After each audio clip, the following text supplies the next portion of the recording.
भागवत पुराण द्वादश स्कंध 7वां अध्याय अथर्ववेद की शाखाएं एवं और पुराणों के लक्षण। भागवत पुराण द्वादश स्कंध 7वां अध्याय अथर्ववेद की शाखाएं और पुराणों के लक्षण। सूत जी कहते हैं, शौनकादि ऋषियों, मैं कह चुका हूँ कि अथर्ववेद के ज्ञाता सुमंतु मुनि थे। उन्होंने अपनी संहिता अपने प्रिय शिष्य कबंध को पढ़ाई। कबंध ने उस संहिता के 2 भाग करके पथ्य और वेद दर्श को उसका अध्ययन कराया।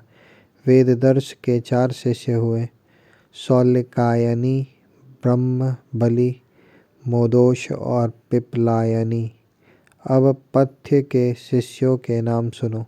शौनक जी, पथ्य के 3 शिष्य थे, कुमुद, शूनक और अथर्ववेत्ता जाजली।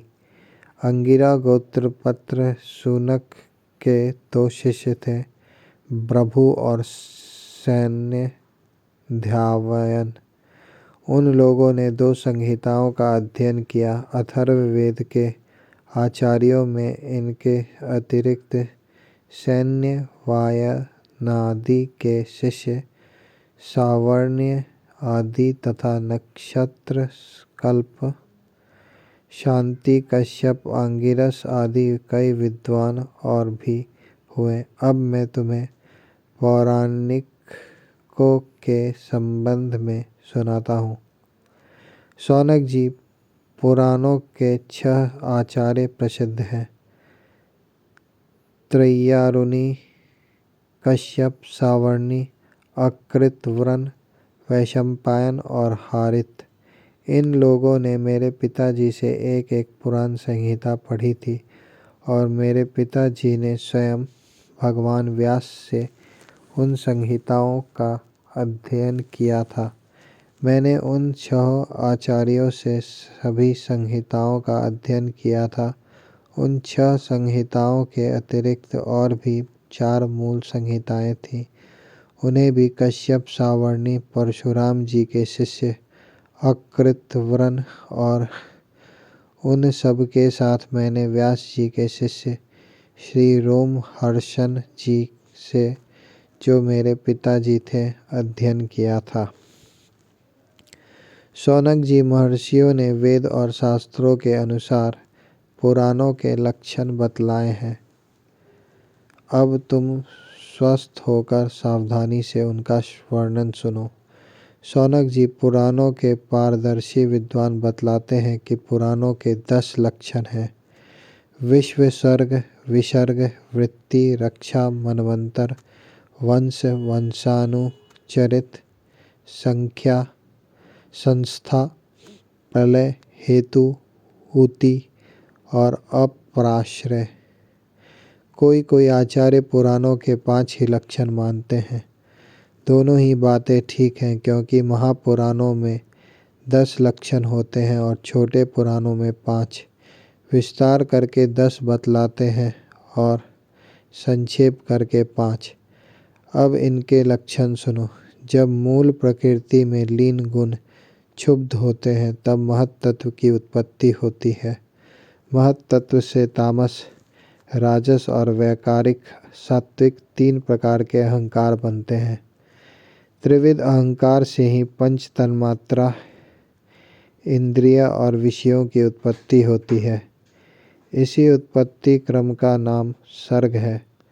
परमेश्वर के अनुग्रह से सृष्टि का सामर्थ्य प्राप्त करके महत तत्व आदि पूर्व कर्मों के अनुसार अच्छी और बुरी वासनाओं की प्रधानता से जो यह चराचर शरीरात्मक जीव की उपाधि की सृष्टि करते हैं, एक बीज से दूसरे बीज के समान, इसी को विसर्ग कहते हैं।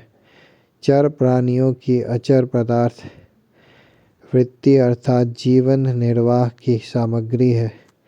चर प्राणियों के दुग्ध आदि भी।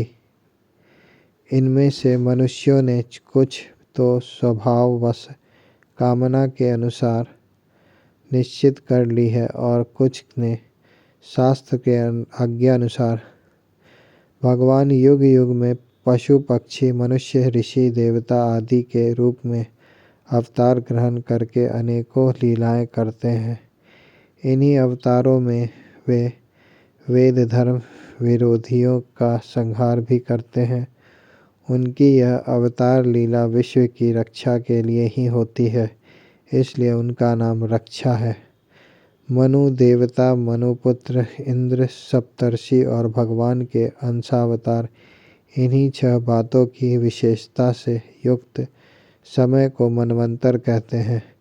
ब्रह्मा जी से जितने राजाओं की सृष्टि हुई है, उनकी भूत भविष्य और वर्तमान कालीन संतान परंपरा को वंश कहते हैं। उन राजाओं के तथा उनके वंशधारों के चरित्र का नाम वंशानुचरित है।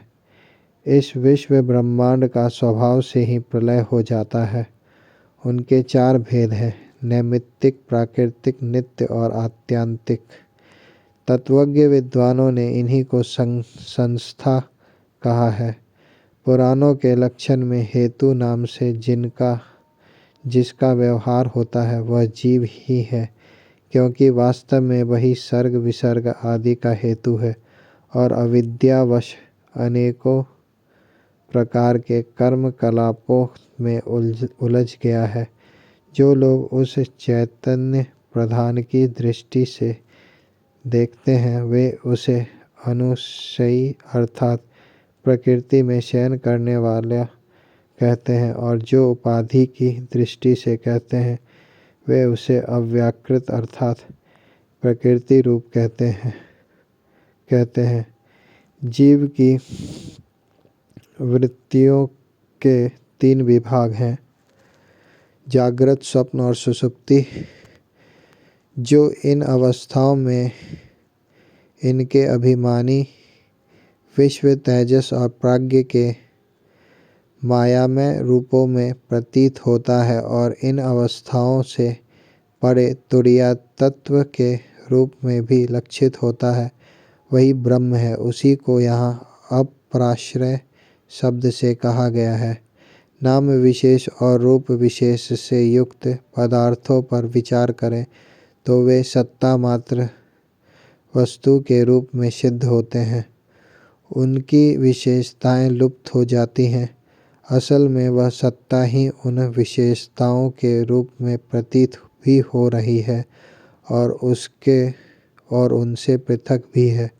ठीक इसी न्याय से शरीर और विश्व ब्रह्मांड की उत्पत्ति लेकर मृत्यु और महाप्रलय पर्यंत जितनी भी विशेष अवस्थाएं हैं, उनके रूप में परम सत्य रूप स्वरूप ब्रह्म ही प्रतीत हो रहा है और वह उनसे सर्वथा पृथक भी है। यही वाक्य भेद से अधिष्ठान और साक्षी के रूप में ब्रह्म ही पुराणोक्त आश्रय तत्व है। जब चित्त स्वयं आत्मविचार अथवा योगाभ्यास के द्वारा सत्वगुण, रजोगुण, तमोगुण संबंधी व्यवहारिक वृत्तियां और जागृत स्वप्न आदि स्वाभाविक वृत्तियों का त्याग करके उपराम हो जाता है, तब शांति वृत्ति में तत्त्वमसि आदि महावाक्यों के द्वारा आत्मज्ञान का उदय होता है। उस समय आत्मवेत्ता पुरुष अविद्या जनित कर्म वासना और कर्म प्रवृत्ति से निवृत्त हो जाता है।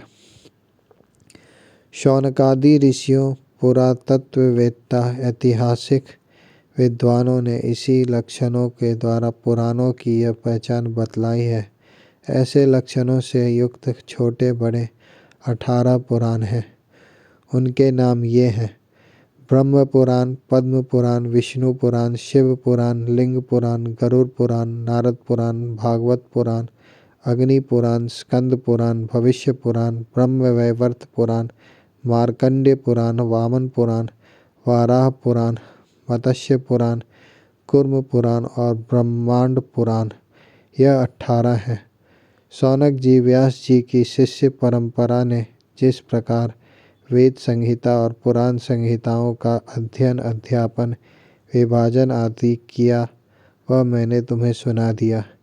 यह प्रसंग सुनने और पढ़ने वालों के ब्रह्म तेज की अभिवृद्धि करता है।